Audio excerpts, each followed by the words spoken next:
Tonight we have a guest speaker, and before we get into everything else, I'm going to let him speak because he has a long ride.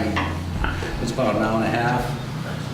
So without any more going through all the other stuff, Keith is out from Aquatic Control. You have the floor. Great, thanks. Thanks for having me. Ray asked me to come by and talk to you and kind of give you an update as to what was done on the ponds this year, and be available to answer any questions that you might have. I guess starting with Oldham Pond, similar to 2012, we performed a buffered or aluminum sulfate or alum treatment on the pond to bind available phosphorus and hopefully prevent sufficient nutrients to allow the nuisance algae blooms to occur. There was a treatment performed in early June, I think it was on June 5th and 6th. We applied a dose of about 1 part per million of aluminum to the entire water body.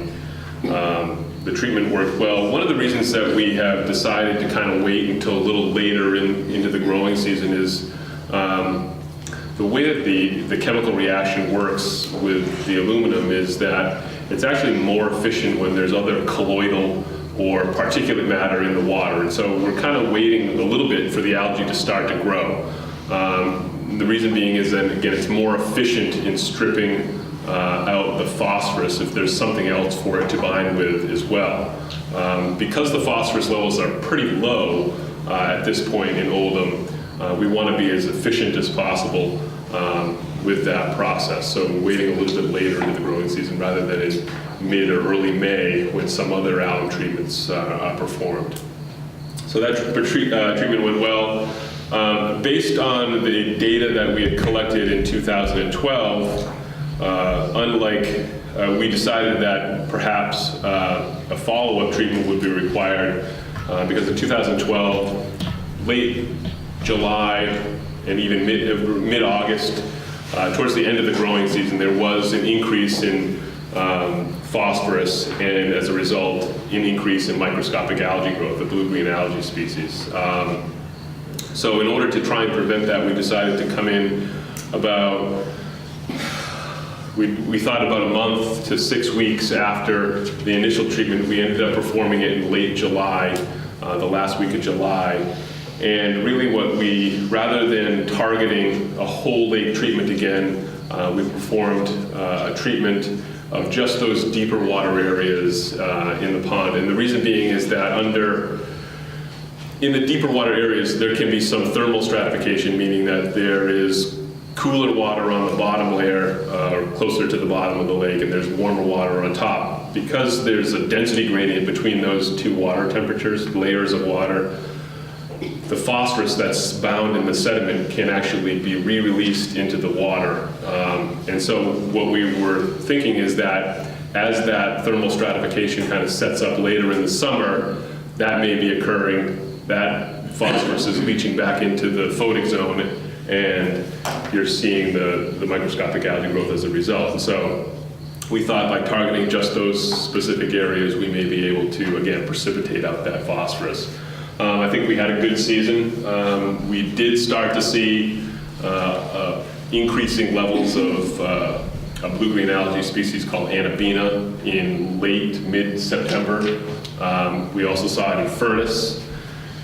We decided that no additional treatment, because it was late in the season, it's likely to die back on its own as water temperatures decline, so that no additional management was done for the microscopic algae. Furnace Pond, no management was done this year. We contemplated in, I think it was mid-August, about doing an algae treatment. There was some increase in both filamentous algae and microscopic algae. The dominant species, however, was not a blue-green species. It was a green, so not a toxin producer. So again, we decided to not treat. I think probably one thing that's worth noting, and probably most of you have observed, is that with the improved water clarity in both Oldham and Furnace over the last couple of years, we're starting to see an increase in rooted plant growth, which is common and to be expected, actually. The more you avail light intensity to the bottom, rooted plants are going to grow. So we've actually seen a fairly decent explosion of a native plant called waterweed, or Elodea canadensis, in Oldham, in kind of the shallower sections, particularly kind of in the Hanson end of the pond. Is where the densest growth, but really throughout the shoreline areas, there's a smattering of this particular plant, as well as others. It's also found in Furnace, the waterweed, and there seems to be an expansion of the water lily growth in Furnace. It's always had an issue with dense water lily growth, but I think it's starting to expand out, reaching out into those deeper areas because there's greater sunlight penetration. And then Hoblemock Pond, we're still finding hydrilla. It's still on the decline, thank goodness. We treated with sonar herbicide in, I think it was late June. We did our first application. The plants were responding well. We monitored the concentration of the herbicide in the water post-treatment, and we noticed that our concentrations were falling a little bit more rapidly than they had in previous years. Typically, we've been able to get away with performing just one treatment. But with sonar, the way it works on the plant, it requires a long contact time, so upwards of 60 days. So we need to maintain that herbicide concentration in the water for that period of time. So if it falls below that target or lethal level, we need to then boost it back up. And this summer, we actually, I think because of the heavy rains we had throughout the month of June, we just lost some of our concentration. And so as a result, I think it was mid-July, or late July actually, we performed a booster application in order to return that concentration into that target zone. We got good plant control. We expect that there will be hydrilla regrowth. We've been managing hydrilla really across the state, in some locations for 10 years. It takes a considerable amount of time to really exhaust that tuber bank. These plants grow from kind of a potato type structure, and really the herbicide application is to prevent them from producing additional overwintering bodies, or the reproductive body, the tuber. And in order to exhaust those that are lying dormant in the sediment, currently it takes a number of years. But this first year, Long Pond, which was the first, just in Barnstable, Mass, was the first pond hydrilla was identified in Massachusetts, and this was the first year we found no hydrilla. So I think at least a sustainable level of eradication is attainable, but it takes a while. So I think we're looking to stay the course and see if we can continue that process. So that's about it in a nutshell. Answer anybody's questions. Yeah. I have a few. Sure. First one, Long Pond. How long have you been treating it till you found no further growth? This was the first year, and I think we began in 2002, so 10 years. 10 years, yeah. With the waterweed and like pond lily explosion in Furnace and Oldham, because of the decreased algae, any plans on how to control that? Because the town landing, that's just disgusting. I mean, kids like going in it. Okay. Yeah, I mean, I think there's a couple of different approaches. There's a mechanical approach. There are weed harvesters. That just stirs up the bottom and feeds more nutrients. Yeah, it wouldn't be recommended for this particular plant. It actually will fragment and create new plants. The chemical treatment is typically an effective method. The issue, though, with Oldham Pond is the rare mussels. So we have gotten approval from Natural Heritage to do some area selective. It's the product called Reward, active ingredient is dicot treatments in other ponds that have had rare mussels. However, I believe we've had to sequester the treatment area with a water impermeable curtain. The amount of acreage we're looking at over the pond and kind of the exposed shorelines, that would be certainly costly and difficult to do. Something I think that we'll look into over the course of this winter with Natural Heritage. It kind of it's sometimes difficult with them to kind of feel them out with where they're at, because they don't like to review things that are unofficial. So we may have to submit something officially to them to kind of get them to respond. In Furnace, I mean, pond lilies are, I mean, I know it's a kind of a sign of a healthy pond, but on the other hand, it's overtaking Sure. tons of shoreline. That one, we actually provided the association with a proposal to do a herbicide, area selective herbicide treatment with a product called AquaPro. Rodeo is another trade name. It's a glyphosate-based product. So we're targeting, I think, about 5 to 7 acres or something like that. So we'll target specific areas to kind of break up that monoculture, reduce the area in which they're being covered. So it's a topical application, foliar application, that's performed probably later in the growing season, July through September. So that may be next year? Yes, yep. What we'll have to do is we'll have to modify or amend the existing order of conditions, because when we filed that, it was just for algae control. So I think what we're intending to do is kind of incorporate, now that things are kind of changing with the improved water quality, that some other management issues may kind of pop up. So we'll incorporate other management techniques that we may think will be appropriate down the road, so that we'll kind of have that approval in place in the event that those techniques are needed. I think they're needed, but okay. Huh? I think they're needed, Yes. but okay. So I think, yeah, we're definitely planning to treat the water lilies next year, as well as control the algae. Yes? Does the town have enough money for funding all this? Or how do we get money for that? That's a better question to ask. I'm just curious. The association is going to fund it. Wow, that's great. The price, he quoted a price, and for 5 to 7 acres, it was $4,750. That's treated twice. Thing of it is, on Furnace Pond, when we ran around the whole pond, I believe you said you thought it was at least 10 acres. I think initially, yeah. Yeah. You can't treat the whole pond and take every single lily pad out. You just can't do that. So, they're going to be, what's going to happen is going to be some people in the pond are going to be happy and some are not. We're not going to pick people. He's going to go around and treat it. That's the way it's going to be.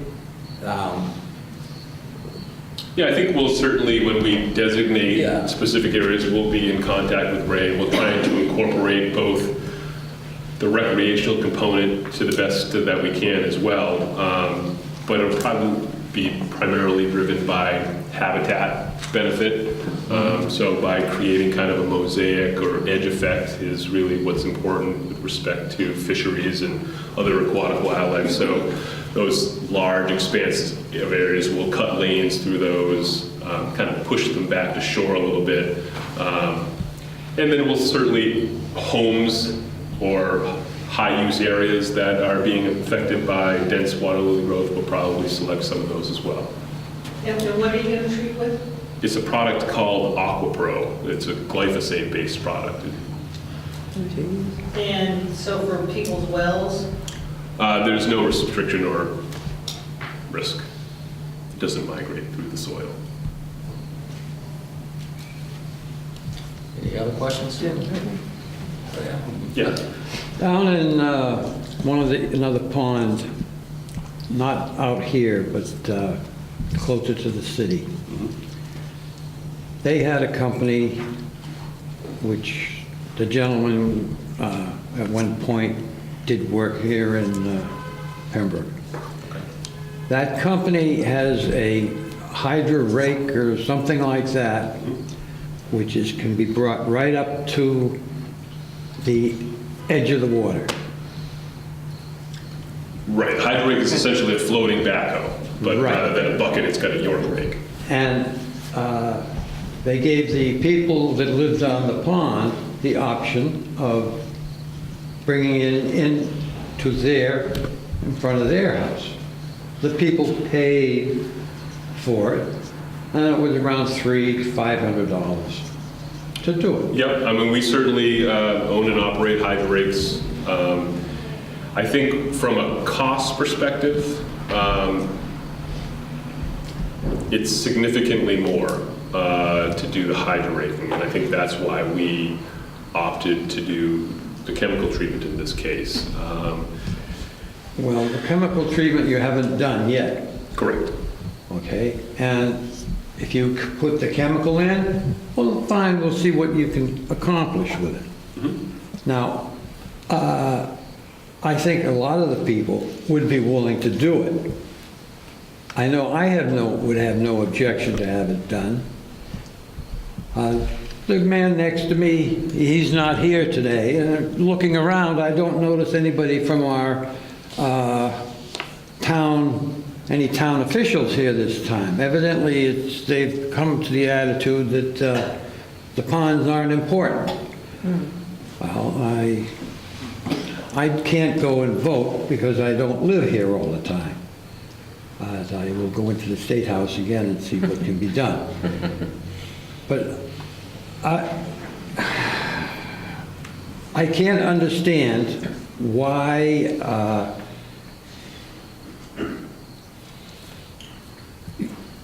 that hasn't been done. Why we haven't had the option of bringing that rake in. Fine, I rake, and I know Ray rakes, and several other people. I don't have any lily pads in front of my house because I've pulled, myself, my son-in-law have pulled them out, and they are no easy thing to pull out. I tried to hire somebody to pull it out, and he says, no, it's too much work. Yeah, And it is, but it can be done. Sure. I mean, I think that option exists. I mean, I think it's probably a question how the association wants to handle it, how other members of the town, they may have an issue with respect from a regulatory perspective. I think the only reason being is that from a regulatory perspective, they want to see the pond managed as a whole, as the aquatic ecosystem that it is, rather than specific shorefront owners doing specific things. It's none of their business. Well, that's an issue that I can't help. I understand that, but I have no objection to going and telling them that it's none of their damn business. I pay the taxes for that house. I pay the taxes more for that house because it is on the waterfront. Now, if I had that over on the other side of town, my tax value of the house is nothing but a cottage. Would be nothing that I pay that. I pay it, fine, I don't mind. I don't mind paying for the school system in the town. I don't mind paying for the roads in the town. I use them. Kids are kids. And I don't care who the kid is, he should be able to get a good education. And if they need the money for the education, good. I don't mind paying for the two. All legitimate arguments, but I know. Unfortunately, they're directed at some of the that make a difference. Shouldn't be directed at you. And as I say, I don't have any problem telling it to them either. Something, and I can't understand why so much importance is paid to those blooming things in Oldham Pond. What do they do for the... Other people want to talk. Oh, okay. Am I incorrect in thinking that when we rake or when we cut, that we stir up more nutrients from the bottom that can further encourage more growth in the overall? I mean, I guess In theory, yes. The likelihood of that having any sort of long-term impact is probably negligible, for the simple fact that sediments are generally heavy enough that they're going to settle out pretty quickly after being disturbed, certainly within 24 hours. It would only be a situation where there was constant or an increase in turbidity that you could have increased nutrient introduction into the water as a result of Because bottom certainly, disturbance. I mean, I've tried to do the lily pads myself too, and breaking one doesn't even come close. Yeah, it's hard. To doing anything with it. Yep. And I kind of feel that I keep stirring it up and I get a bigger bloom. Bloom of the lilies or Yeah. other plants? No, lilies. Yeah, I mean, the lilies will grow back pretty quickly if you don't remove that root structure, the rhizome, which can be. Right, it goes forever. Yes, yep.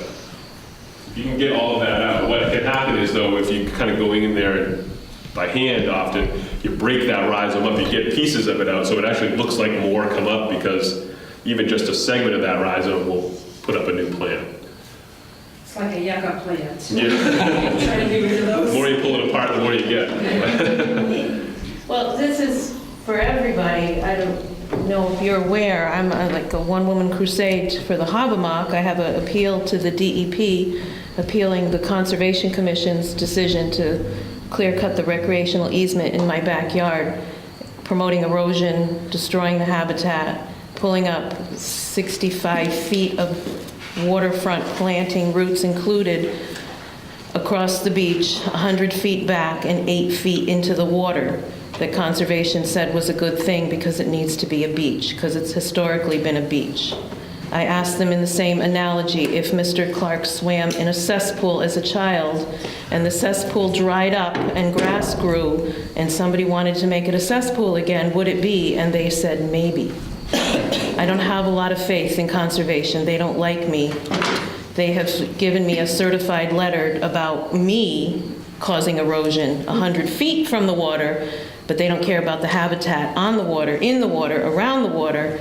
They only care about the water. That's what they told me. We have a thing at the end of the meeting for discussions on things like this.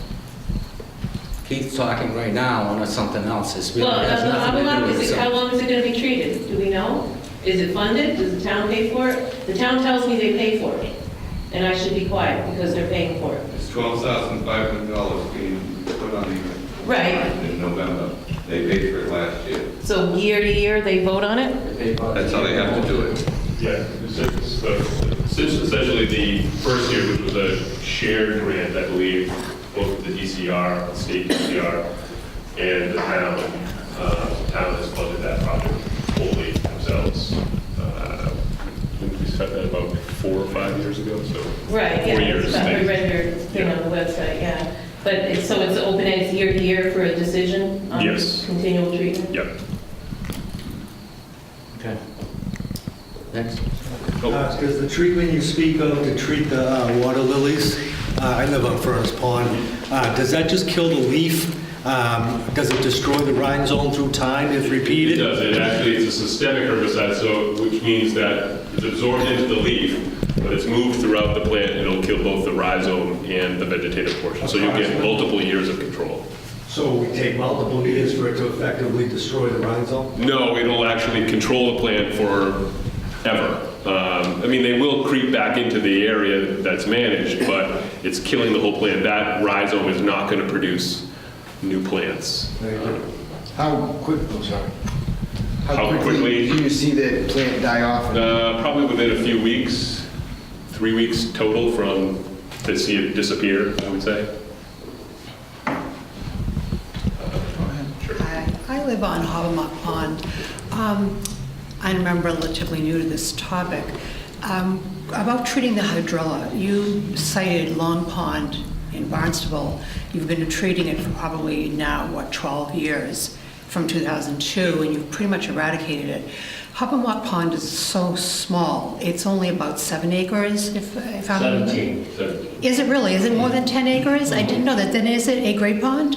I'm sorry? Is it a great pond? Yes. It is a great pond. Okay, that's news to me. It's a relatively small pond. I believe Long Pond is bigger. Would not Hobomok be easier to treat, or does size have nothing to do with it? I think size really doesn't have anything to do with it. It's more trying to determine how long the infestation was in existence before management begun. Okay. How many tubers. How about the The actual density of the plant growth in Hobomok Pond was greater than that was observed Really? in Okay, Long Pond. So apparently it's been there long. It could have been, Okay, yes. all right. Thank you. Yes. Speaking of Oldham Pond, you've treated it twice, and both times the level of phosphorus has rebounded. So Yes. is there some other thing that you have in mind for what can be done about stopping the phosphorus from coming in?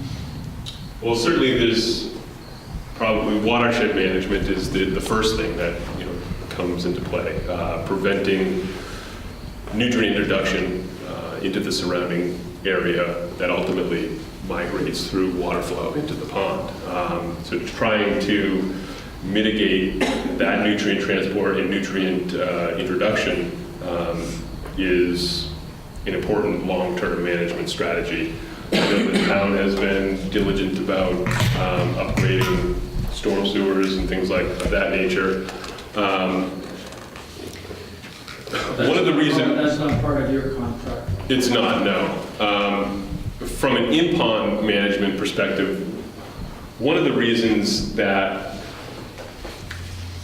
when you have situations where you may have leaching phosphorus from the sediment, internal nutrient cycling is what it's called, typically you're targeting, and you're going to perform an alum dose, an inactivation dose is what it's called. The dose is much, much higher. So basically you're not only stripping the phosphorus from within the water column, but you're inactivating the phosphorus that's stored in the bottom sediments as well. Two issues with that. The alkalinity is fairly low in Oldham Pond. Alum is acidic, so you can affect the pH. The chemical reaction occurs at a fairly narrow pH range. So oftentimes when alkalinities are low and you're going at a fairly high inactivation dose, you need to apply a buffering agent. And you did that? We didn't in this case. We went at a very low dose in order to not affect the pH. What happens is when you increase not only the dose of the aluminum sulfate, but add the buffer, the cost increases significantly, and the potential risk from the natural heritage's perspective increases. So we thought that, and we've been successful in a few other instances, where the phosphorus levels aren't terribly high. Typically, the phosphorus levels are ranging from 0.03 milligrams per liter to about 0.02 milligrams per liter. 0.03 milligrams per liter is typically considered the threshold for, at 0.03 milligrams in excess, you start to see elevated growth of microscopic algae.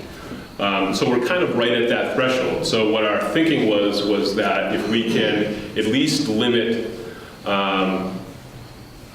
the phosphorus during that growing cycle, we may at least be able to prevent the blue-green algae. And I think we've successfully been able to do that with really just a small reduction in the amount of phosphorus. Granted, it does come back, probably most likely from internal sources and external sources. So it's by no means the long-term management strategy that you would typically You would not want to think. you would not want to keep putting alum into the pond. Well, you can. Well, you can, yes, but you wouldn't want to. I mean, eventually it's toxic. Well, Would it reach toxic levels? no, I don't think we would ever consider doing that. I mean, I think we're talking about 1 part per million of aluminum.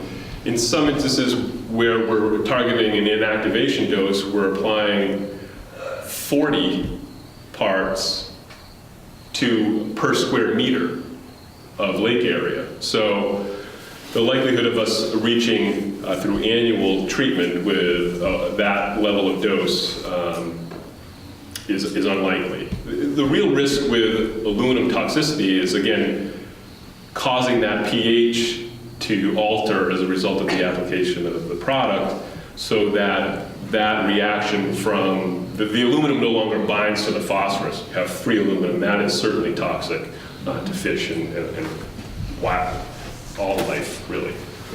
So that's the primary toxic. But once it's bound with the phosphorus and it precipitates out of solution, the aluminum is no longer available to have a toxic effect with fish and other organisms. To clarify, basically what we're seeing is a chemical reaction that is occurring between the alum and the phosphorus. So when you have the alum attaching to the phosphorus, that's changing the whole chemical makeup of both. And then those are both going down into the sediment. The phosphorus just attaches itself to the alum. It's not a chemical reaction, it's a sorption reaction. Doesn't it bind? So Yes, they're chemically bound. if the Yeah. pH goes low, it's going to unbind. No, not once bound. Okay. I think that more needs to be done to reduce the level of phosphorus going into the pond. because I don't disagree. That's what's causing the weeds to grow too. They need phosphorus to grow too. But you have to realize something here too, that you're looking at ponds that have not been maintained properly for 100 years. You've had properties on these ponds for 100 or over. You've had a watershed association that now is maybe in its 12th year? What are we in? Our 12th year. So in 12 years, we have done a tremendous amount to not only make people on the ponds aware of what's going on, but also looking at how we can treat and save these ponds. It's a long-term process. It's not going to happen overnight. But the other thing is to make people aware of the fact that, you know what, nitrates and phosphates are going into these ponds. And yes, we do need to be aware of what's going into these ponds and how can we alternatively get that material out of these ponds. But that's through education, that's through management, that's through everything that we do as a watershed association. But that takes time. We've had 100 years of building up all of this sediment, all of these phosphates, all of these nitrates. So it's not going to happen overnight. But we are moving forward. And yes, we did have a lot of weed growth this summer. But mainly that was because we had clear ponds. And those phosphates and nitrates are attaching to those weeds.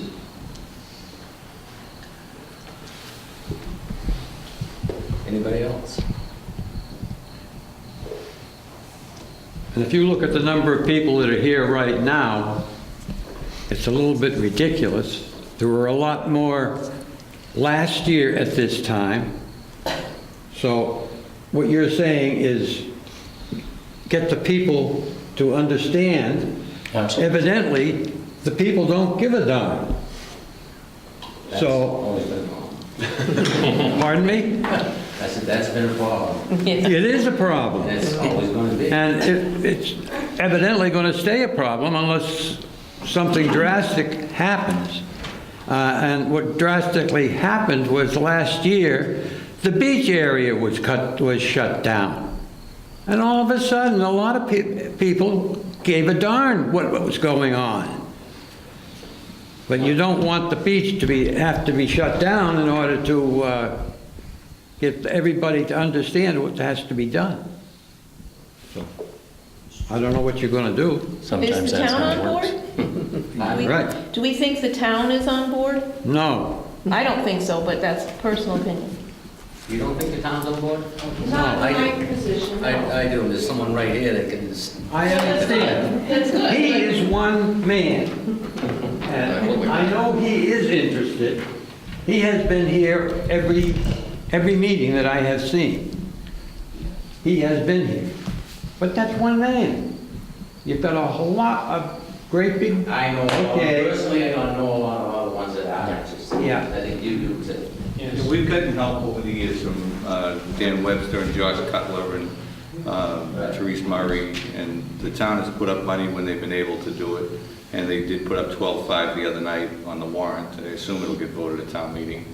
We haven't lost in the past for Hobbenlock anyway. And You know, the other ponds, as we go, we'll deal with them. The nice thing is the new town administrator in Hanson that got appointed about a month ago just bought a home on Oldham Pond.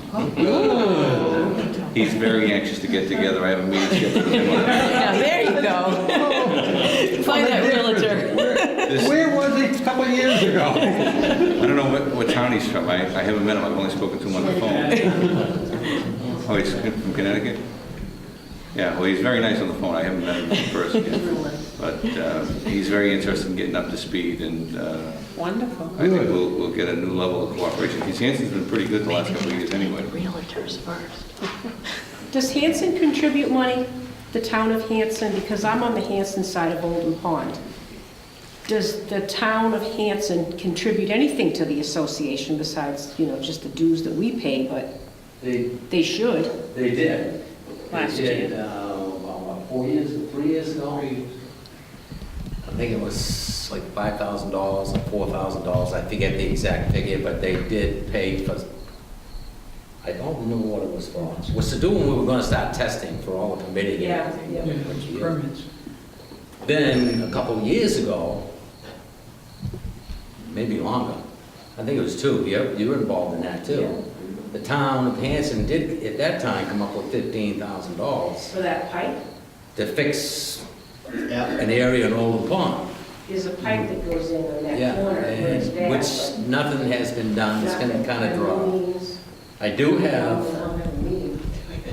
Arthur's, Mary Ellen tonight brought me Ron's, the new guy that just moved on to Oldham Pond's number, and I'm gonna call him tomorrow and talk to him. See what's going on with that 15,000, it's just sitting there, see if they can do something with that.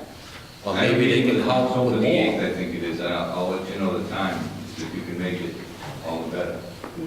Okay, okay. Anything else? That way we'll let somebody buy the coffee too.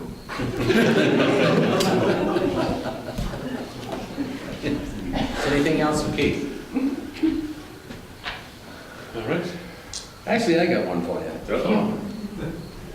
On Oldham and Furnace,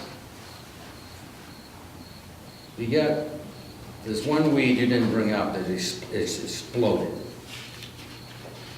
What's it called? Holiday. Yeah. He did. That's the water, the combination of water. That's a combination, that's how Yeah. you're supposed to. Yeah. Yeah, the genus and species, Elodea canadensis. Okay. So the common name, it's Yeah. different wherever you go, but around here they generally call it waterweed. Okay. Is that natural or is that come from? It's native, yes. Native. Yep.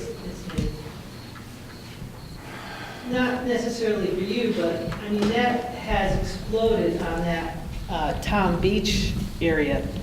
You would have to think that that would get the town's attention more, because the kids are like, they don't even want to go in the water because it's getting so gross. I think the biggest hurdle is the permitting hurdle on that one. Oh, Trying to because of the start- mussels. Yeah. Well, also because it's native. We have to realize that any of your native plants, you're gonna have a lot bigger hurdle to get over. Yeah, but if because you it's had a considered higher native. oxygen content, you wouldn't have, am I wrong in No. thinking What? that if you had a higher oxygen content in the water, you would not have that much weed growth? No, No, I would say that's not. no, that will help. Wouldn't oxygen help it? Or the Well, balance? no, the plants are producing a lot of oxygen, so, I mean, increased plant growth would actually increase the oxygen. But what happens when you have really dense growth, the plants not only produce oxygen, but they actually will use it, respire, when it's during the nighttime or cloudy days. So if there's really dense plant growth, they can cause a drop in dissolved oxygen, which could be fatal to fish or other. But increased dissolved oxygen in the water wouldn't make for a cleaner area there. No. But it might help. Aeration is generally used in some instances to prevent that thermal stratification that I talked about earlier and the nutrient release. The other is to create some surface disturbance to deter algae growth. But if you have enough nutrients, enough sunlight, they're going to grow. But if you have the stratification, if you have turnover, you have less plant growth, no? Well, it's going to turn over annually regardless, so I'm not sure how that would affect the rooted plant growth. If you have clear water and you have sunlight going in, the basic principles behind photosynthesis is the plant is going to trap that sunlight in the leaves. And as soon as it does that, it's growing. It's producing the food that it needs. Nighttime, it's going to go through respiration, so it's going to take in oxygen, it's going to release CO2. That's just the normal process of any plant, whether it's aquatic, whether it's on soil. You just had prime growing season this year. We had very warm temperatures through the month of July. We had clear water. And so what we saw this year was a massive explosion of native plant growth. It is a nuisance, and that's something that now we're probably going to have to address down the road. You know, how are we going to address that kind of nuisance? But the problem is, they're native, they're not invasive, they're not, they are normal plants that you're going to find in any pond, lake, anywhere in the United States.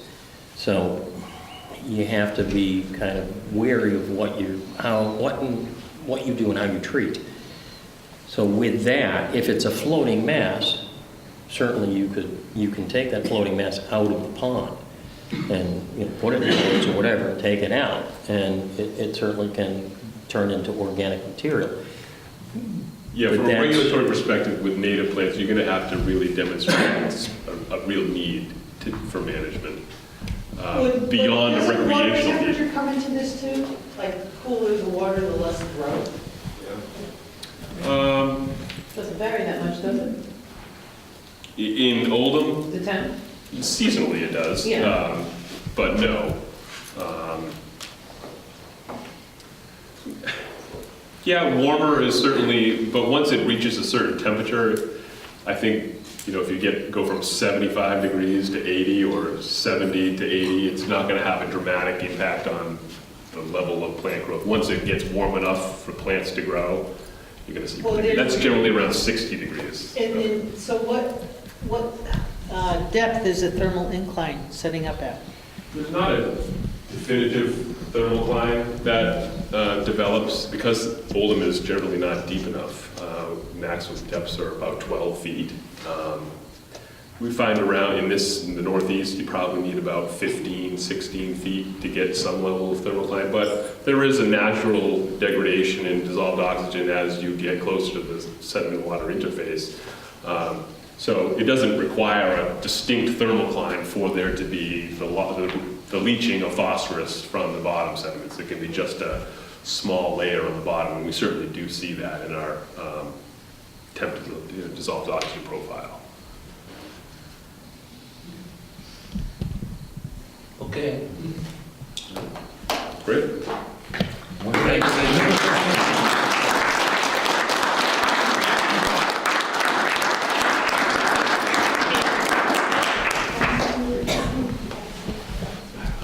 Thank you very much, Keith. It was a great job you did. Thanks. Have a safe trip back. Sorry.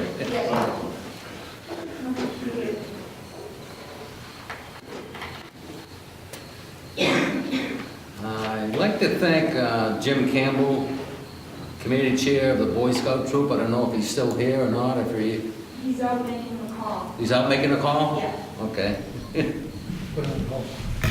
I'll put that on. Also, I'd like to thank the people that helped with pond cleanup and Family Fun Day. It was really, I couldn't believe the people that ended up showing at that Family Fun Day. I'm standing up, walking around, and all of a sudden I looked up, and there it is, the whole field's crowded with people. A lot of kids. It was great for the kids. And a lot of the parents of the kids, they didn't really know what we were about, but they did learn a little bit about it, and that's what we're really trying to do. We had donation jars and stuff around and sold raffle tickets. We did okay on doing that. It helped with some of the other costs to run that. I'd like to give special thanks to Sarah for, she attained all the raffle tickets and coordinated the entire family fun day. Unfortunately, she's not here tonight because she's sick. I'd like to thank Art Edgerton for video recording and Kyle Heine for helping with the food. And Ken Tran and Andy Key for cooking hot dogs in 90-degree heat. That wasn't fun.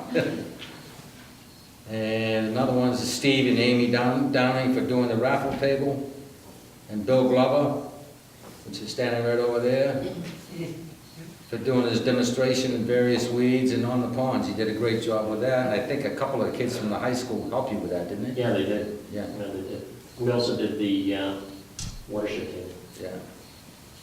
And Susan Cutler for publicity, and Helene Campbell for making signs and help with decorating, which she's sitting right next to me. And Debbie Johnson and Diane Holman for greeting folks and passing out our newest booklet explaining what PWA does for the community. In 2013, we give a $500 scholarship to Victoria Hughes, a senior at the Pembroke High School. She actually, I think she sent us a letter telling us what she was going to do and everything else, and that was the first time that ever happened. It was very nice the way she did it. Another thing that we've had in the ponds this year is a fibrous, non-toxic green algae. Once you've lived on the ponds, you've probably seen it. It's non-toxic, doesn't look too good, but it won't hurt you. And I think it lasted, what, about 2-3 weeks, about 3 weeks. Then as soon as the water cooled down, it died. Furnace Pond didn't show any signs of blue-green algae this year, just the fibrous green algae. You already heard Aquatic Control, how they're going to treat the lily pads next year. We also found fanwort. It's an invasive plant. It's in several areas on Furnace and river, and going down the river, which leads to the heron run. Going down that, we went down the river in a canoe, and it's so clogged, we had a hard time paddling the canoe through it. When the herons start running, we don't know what's going to happen, if they're going to be able to get through it. What's this new fish commission going to do? I have no idea unless they're starting, I don't know. Who's going to run that? Arthur might know. I think the guy's name is Mark Amarello, the new commissioner or superintendent of herring. He works apparently for the state. Maybe he's going to get in competition with this group that's causing so much trouble. Other than me. The people from the state that say what's legal and what's not legal and so forth. Where is he going to be on that? I don't have any idea. I met him for the first time the other night. We haven't had a meeting yet. It's planned for November. I'm trying to get things pushed up so that we have one in October. I'm one of the commissioners also. He's the head guy. But, it seems like we have a little slow start, but I'm trying to get that picked up because the herring are very important. And a lot of people don't realize it. They don't see them or whatever, but they're important for us, for the ponds, and all the way down to the ocean. Mm-hmm. I see them in Furnace, in Furnace Pond. I see them spawning. I used to see hundreds of them, of the circles with one going around in a circle. Last year, I didn't see 10. This season or last year? This last season. This summer here? Wow, they haven't come yet. Yeah, Well, okay, I this know year, there's none there right now. this year was a little light, but last year, not this summer, but the summer before, the spring, was very heavy over in Oldham Pond. This year wasn't as big. Even first pond this year, there were quite a few. It wasn't like it was back in the old days, but there were, yeah. Yeah. Okay, I think I just mentioned about fan watt too. I don't know if I did or not, but fan watt's really clogging up that river. That's not good. And before all this stuff, other stuff happened, I sent photos and stuff to Mark Ames, the commissioner and the member of the Ham Fishery. But he just recently stepped down as well as some other members. So I really don't know what's gonna happen. I have no idea. Hobble was treated twice this summer, which Keith already said. Little Sandy and Stetson are in real good shape. To my knowledge, I'm pretty sure Stetson was closed down once for E. coli this summer, which sometimes that happens over on the beach. This year, we've already set up pond cleanup day. It's gonna be Saturday, May 31st, 2014. Trying to set it up a little early this year, because last year, people were calling earlier, wanting to know when it was, so we decided to set it earlier this year. We will remind you, and everybody else in the PWA, when it gets a little closer. In April, 2014, we will have to submit an article for a warrant at the town meeting to receive funds to continue testing the ponds.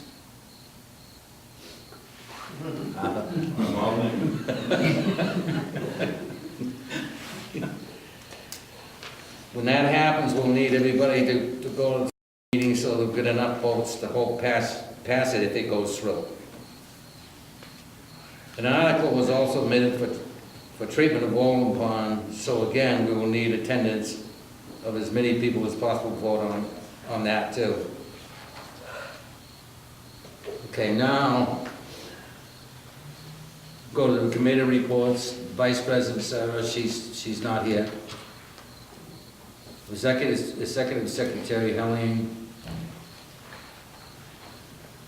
I have the membership report, total members of 129, total membership and donations, $3,509.02, and the amount of members that haven't renewed this year, 34.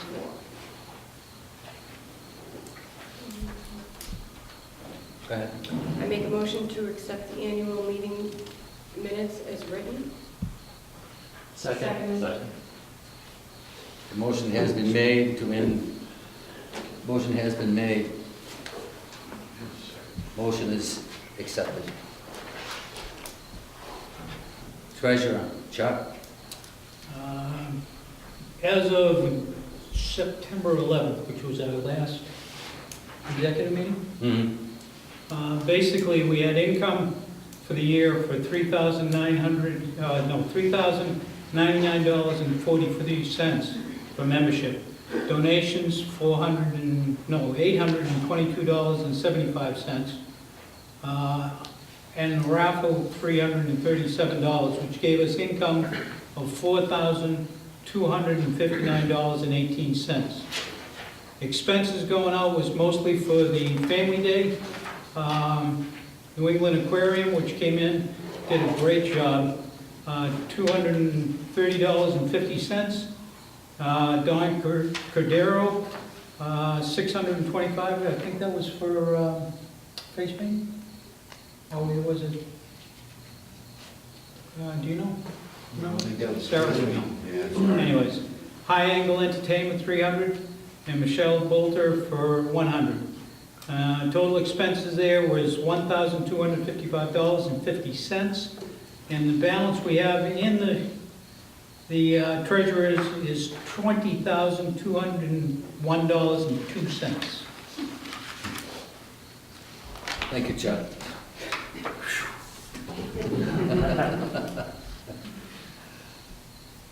Water quality, Patty, for Furnace Pond, Patty, she's not here tonight.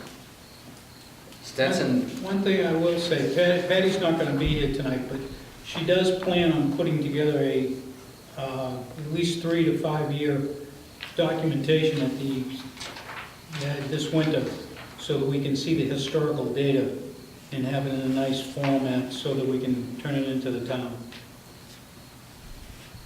thanks, John. Stetson Pond, Jim? You Yeah. can say something about water development. Well, yeah, I just did a water test a few weeks ago, and regrettably, things are not looking as good as they have been. It's not nearly as bad as you keep hearing of Furnace and Oldham and the issues that they have. Fortunately, our issues are not nearly as bad over there. However, I did a little comparison here. Like back in July, we could see the Seshi disc down 12 feet. This past September, I could only see it down 5 feet. So that's a real bad degradation. So I checked it again yesterday, and it's up to 6 feet. Now, you know, it's not alarm bells going off, but I think even though we've got a good pond, we've got to keep a close eye on it. You know, we've had a degradation in numbers, you know, on the dissolved oxygen and the conductivity. So I think we just need to keep a close eye on it, and hopefully it was just the fact that we had such a dry spell and the water level's gone down a foot or so from what it was earlier. But I will emphasize a point that Ray made earlier. Stetson Pond was closed for a short time. Perhaps the town can do more of an outreach, but I would recommend everybody check the town website. They post whenever a pond is closed. So if we have any interest in using the pond, and you never know when any pond could be closed, and if there is no communication directly to us, you need to go get it off the website. Does that include Furnace Pond? If they close any pond, that the Board of Health post what they find, and they will show you when they have to close a pond. So it's important to just check the town website. It's right up there in the very beginning. So it's an important thing to do. All right? That's all. Thanks, Jim. You got anything to say, Ken? On Ken? Oh, we did 2 days of pond cleanup. We didn't have too many people show up, but the people that did show up, we did a really big job. We had quite a pile over there at the town beach. We raked all the leaves out of the public beach there for everybody so that they weren't going into the pond and stuff. We were taking trees and everything out of the pond, dragging them back over. So hopefully next year we have a little more people, we can get even a little more out of there. The sketchy disc for us, in about 4 years that I've been involved, this year in July, we were being able to see about 5.5 feet down, which that's a big difference from what it's been, but this last test we were at 18 inches. So just like Jim said, we lost it with the heat and the water temperature has gone up. The algae made it a lot more dense. So that's about what I have to say. Thank you. I'll go to Bill, Weed Watchers. I think basically we've covered all of the weeds and discussions as far as what was going on this summer, and you know, if anybody still is interested in becoming a weed watcher, let me know. I'm available. You can contact me through, my email is on the website. If you have questions about different weeds, feel free to email me. Just continuing to monitor and look at what we've got on these ponds. And we'll just keep working and plugging away as far as making sure that we have clear recreational ponds. Thank you, Bill. I had a case about 2 weeks ago, got a call from Conservation. Guy here in Oldham Pond thought he found hydrilla.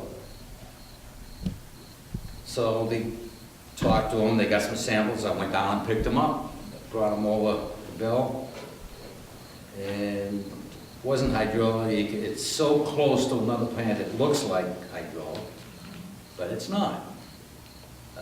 Can you explain on that? Basically, what we're looking at is you have two plants that are almost exactly similar. You have the Elodea and you have hydrilla. What we have to look for is that if you're trying to identify hydrilla versus Elodea, it has to do with the leaf arrangement around the stem. Hydrilla has between 5 to 8, depending on what type we're looking at. Elodia has 3. But it is so similar. It's possibly one of the reasons why it took a while to identify hydrilla on Hobbamuck. I was doing my due diligence because I said, this is not Elodia. People were saying that's possibly Elodia. It wasn't. And one of the ways that you can identify hydrilla is what he was talking about is the tubers. So if you think that you have something that resembles hydrilla, get it down by the roots, dig it up. If it has tubers on it that look like tiny little potatoes, that's hydrilla. If it's regular root system, we're looking at Elodia. And that's just another safety net as far as checking. So far, we have not had any hydrilla in any of our other ponds. We did notice an increase this year in Hobbamuck, but again, with the booster treatment, that kind of pushed it back. So that's just another way of and if you're not sure, call me. Because I'll be happy to check it out, because I can do it pretty quickly. Thank you, Paul. Anybody else? I think that's about it. Is there anything else anybody wants to talk about? Right. Did we hear about Little Sandy, how they're doing, what their water quality is? Do we have anything? Well, I hear it's pretty good. Look, you tell me anything else? I didn't do any water testing this year. I was involved in water testing with Little Sandy, but in terms of, the pond cleanup and the, we don't have a blue-green algae problem and haven't had one in the past. We have, a pretty clean pond for a recreational pond, and the cleanup has gotten more volunteers and a shorter amount of junk out of the pond, if you will. So we're making improvements. I mean, we used to cover the front of the beach, as Ken said, you had a pile that looked like a mountain the first year, and this year we were able to bag most of it and have it ready for the DPW to pick up. So it's getting better. And the people that live on the pond, police it pretty well. I was wondering, Ray, the Setchi disc, where Stetson's, we have we had 12 feet at one time, and now we're down at 5 or 6. I'm trying to get a judgment. Is that good compared to Little Sandy is the best of our ponds, I believe. It would be nice to get a reading on Little Sandy, I think, to see what we're comparing against. What's 12 feet mean to me, or what does 5 feet mean? Is that really good or? Ponds that deep. Very good. If you're available over the weekend, I got my voting for the last weekend, and I'd be happy to do it with you. It'd be interesting, I think, just for comparison's sake, to see what should be normal for our area, because that's our best pond. How deep is the deepest part? Doesn't depth and all that, I'm sorry to Huh? interrupt, depth and, what, acreage? 22? Play into that. 22 feet? That's at its deepest point. Yeah. I didn't think it was that deep. What is that? Are you out here at the pond talking about? Little Sandy. Little Cindy. Just remember, like when we first started 12 years ago, and the people that are here, a lot of you started right from square one. We've gone from pea green soup, as I call it, in furnace anyways, and golden. And basically, we're making a difference. And I know we all want to make changes and have the water go back to 100 years ago. It's not an easy task. And just remember, I do believe that we're making a difference. We're a small group, yes we are. But I do believe that if we stay at this, we can make a difference. You're totally right. We could get more people to join in and get a passion for it, I would say. Okay, put it that way. That would make a big difference. Do you need help with the water testing? I used to do it in Boston with the Boston Harbor Monitoring Program. I was a group leader, so I'm real familiar with the instruments. We have it all set up where we have to, because we're state approved. Oh. Okay, Yeah. and we have Certified certain medical places where we technologist. have to go. Not an instrument I haven't used. Okay. So thank you, but Okay. don't need it. Is there any other business? Pembroke recently purchased what used to be Stump Pond, that is off of Edgewater Drive. Do you have any updates on what may happen for future plans for that area? What they I wouldn't purchased? have any idea on that at all. I wouldn't know. Yeah, Neha, do you know anything about that? I'd only be speculating at this point. Okay, okay. Is a dam that had broken there years ago, and, you know, it depends on what they decide to use it for. You know, if there's another well that goes in there or something. Yes. I mean, it'd be pure speculation. You take some other property that the town has purchased in the past. One of them is on, was that Edgewater Bogs? Is that what it used to be? Edgewood Bogs over. Edgewood Bogs, okay. Yeah, the town participated in an easement that was purchased by the federal government, put up the majority of the funds. And that's actually how Stetson.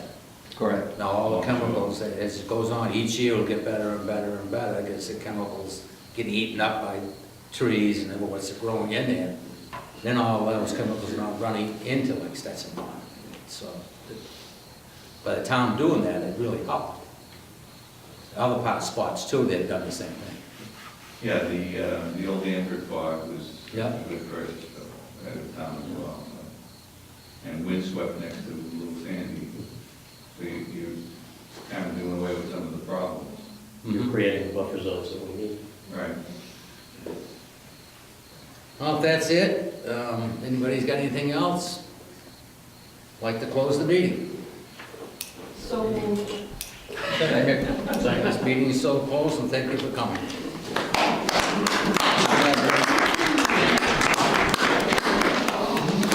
Get your vote out? You don't feel it was.